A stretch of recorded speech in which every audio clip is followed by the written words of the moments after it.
First of all, it's an honor to be here today, and I want to thank you for the confidence of your authorization. For 40 years, I've been a civil rights and constitutional lawyer in New York,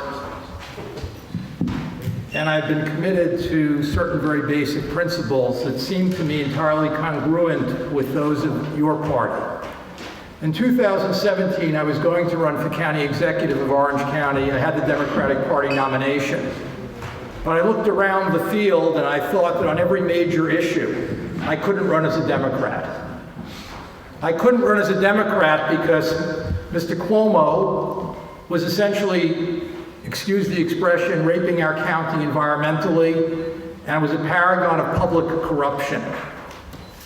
And I decided that rather than run as a Democrat, at the next available opportunity, I would switch my registration and try to fight against the hegemony of two parties in our state which have disserved our state, radically disserved our state. Now, as an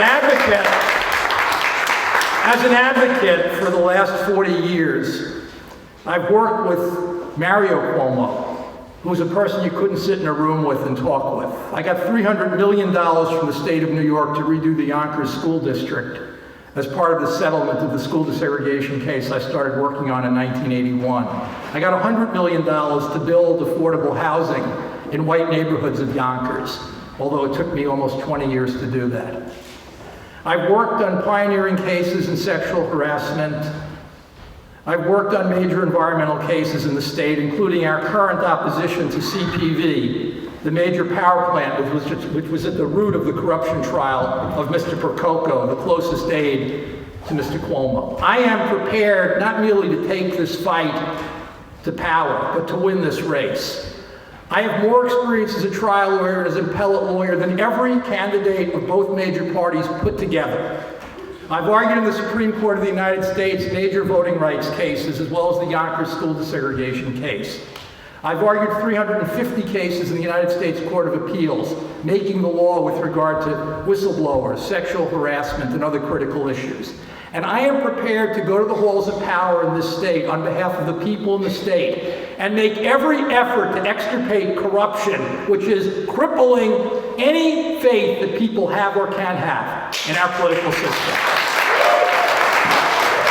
Now, it's not enough to say you want to run for Attorney General, because you have to have a reason to run for Attorney General, and I'm going to give you the reason very explicitly. The Attorney General represents every state agency in New York, 2 minutes. And in representing every state agency in New York, he's represented the state agencies that I've been suing in probably 300 cases in the last 30 years. And in many of those cases, we've challenged blatant racism, blatant sexism. We challenged a promotion system in New York State that didn't let minorities get promoted because of a battery test that had never been validated. I represented 4,700 African American and Hispanic workers in that successful case, getting a $45 million settlement against the state. But the fact is, those cases should never have been defended. The Attorney General of New York should have said to those state agencies, we are not going to defend blatant racism and sexism. Clean your act up. That's the Attorney General's job. Now, right now, I don't have time for your applause, I'm sorry. Right now, what we have is a state attorney general, and I'm talking about Schneiderman and not necessarily Miss Underwood, who understood that the public health and welfare was blatantly compromised by CPV and the fracking infrastructure of New York State, and never picked up a finger to use his office to defend the people of our state. I'm going to take this fight to whatever nominees are in both political parties. Whoever they are.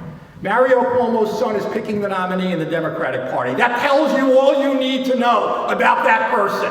My friends who are Democrats are saying to me, why don't you get the Democratic Party nomination? Because there's no way in the world Andrew Cuomo would ever tolerate it. Not in a million years. And the Republicans have no one. So we have a chance in this race to project Green Party values, as I will do, arduously. Believe me when I say arduously. I've worked 80 hours a week for 40 years, and there's no reason I can't keep doing it.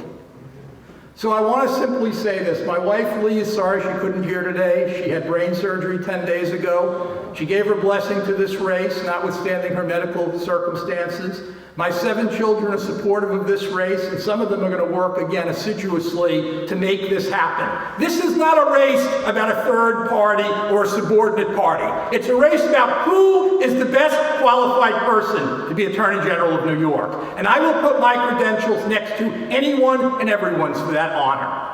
So I thank you for the opportunity, and I'm ready to go.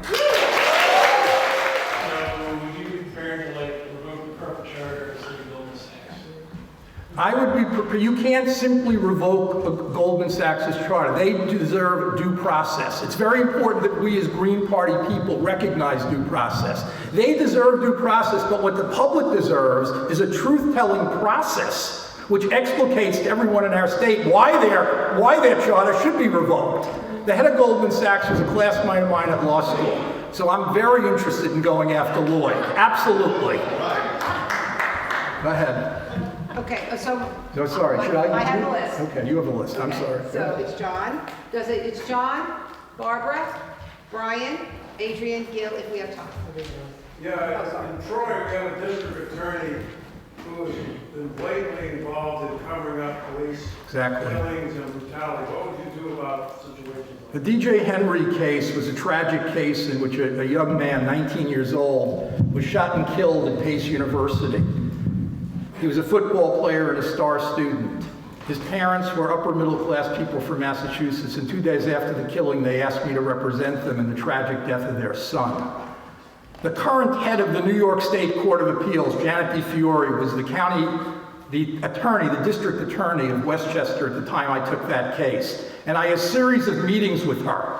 And in those meetings with Janet DeFiore, from the very beginning, October of 2010, I said, you can't prosecute this case. You have cozy relationships with every police department in your county. The district attorney depends on police agencies for those cases, every case.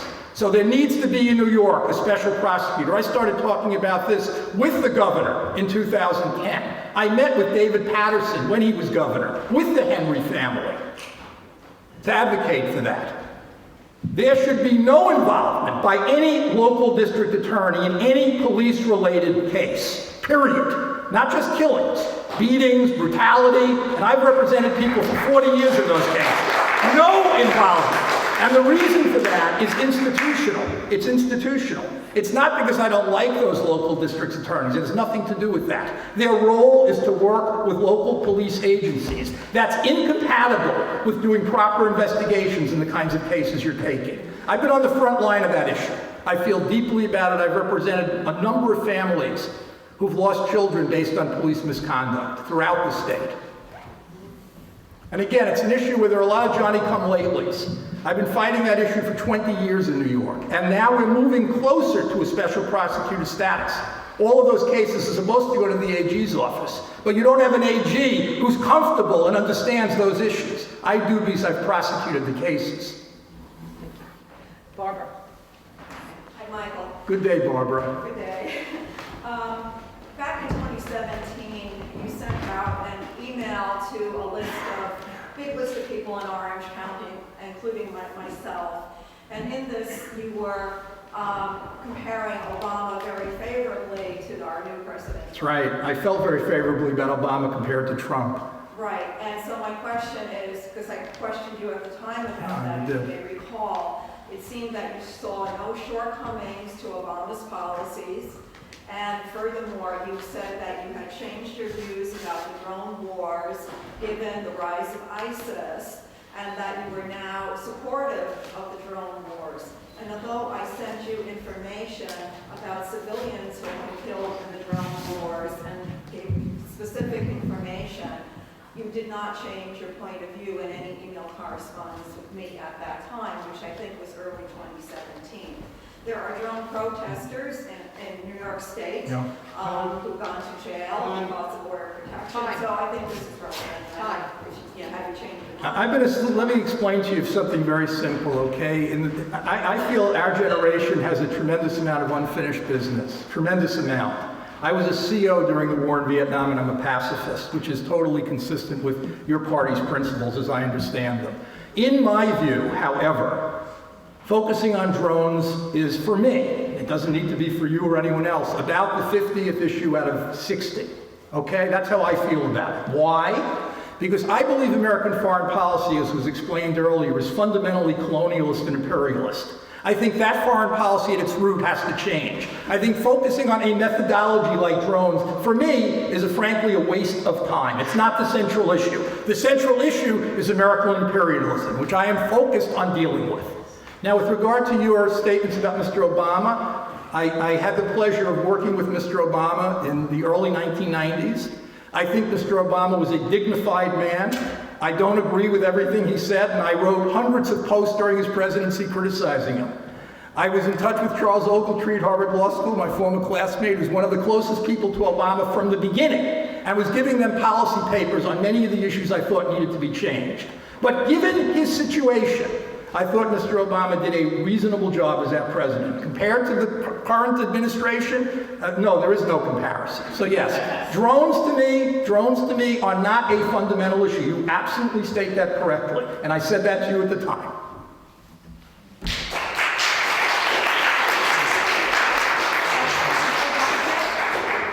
As Attorney General, will you push for the New York State Joint Commission on Public Ethics to be added to the state constitution? Yes, but, and let me be very clear about this, I don't think ethics is an add-on. I don't think ethics is an add-on. The most fundamental crisis we have throughout the state, and I've been suing local governments for a long time in New York. I don't have very many friends in local government. Is that there is corruption and a pay-to-play mentality throughout the state, in New York City and everywhere else in the state. That pay-to-play mentality is the same mentality that's leading a very courageous, otherwise courageous woman who is a public advocate of New York, who wants to be the next Attorney General, to tell the very party which first endorsed her for political office, drop dead because Andy Cuomo says, I can't run on your line.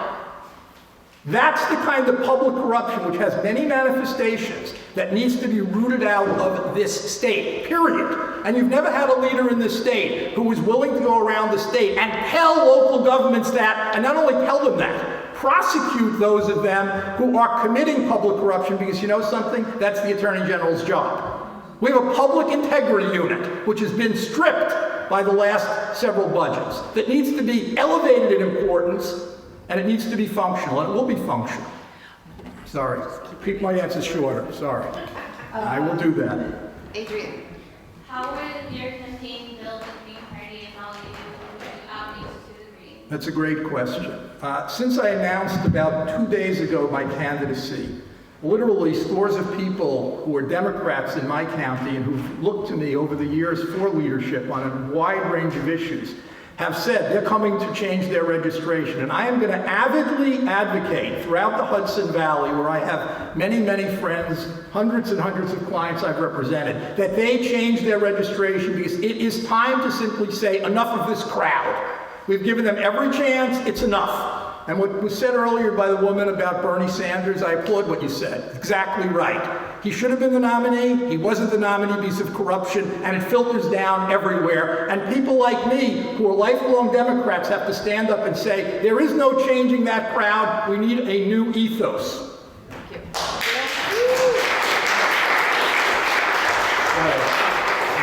Can you comment on the Attorney General's role in the practice of solitary confinement in prisons, and also in forcing parole boards to follow the reforms that have already been passed? Well, it's interesting. I have someone who's been working with me on criminal justice issues here today. I brought a big case against solitary confinement 2 years ago in the Eastern District of New York in federal court. I'm an avid opponent of solitary confinement, that if I were Attorney General, it would be banned in New York State. Period. Period. Now, and I will go around the state speaking about that issue. For those who don't know much about the parole board, there are factors and criteria that are supposed to be taken into account in making decisions. Very often that's overwhelmed by all sorts of political pressure. Judge Cowick recently of Columbia County issued a courageous decision in which he pushed back against that pressure and released a gentleman after 42 years in confinement who did kill a prisoner but was eligible for parole and probation. So I will strongly support that, okay? Thank you. And our last question, Cassandra. What I'm sorry. plans do you have to work with the campaign of our gubernatorial candidate? Very good question. Whatever I can do to collaborate with Howie Hawkins, I will do. I met Howie at the CPV picket a few weeks ago. We had a conversation about this race. There was another candidate then in, and I was just asking about it.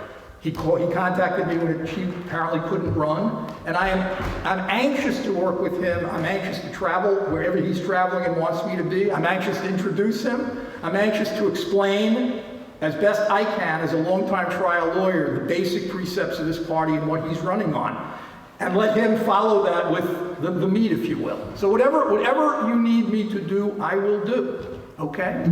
Thank you all, and I appreciate the chance to address you.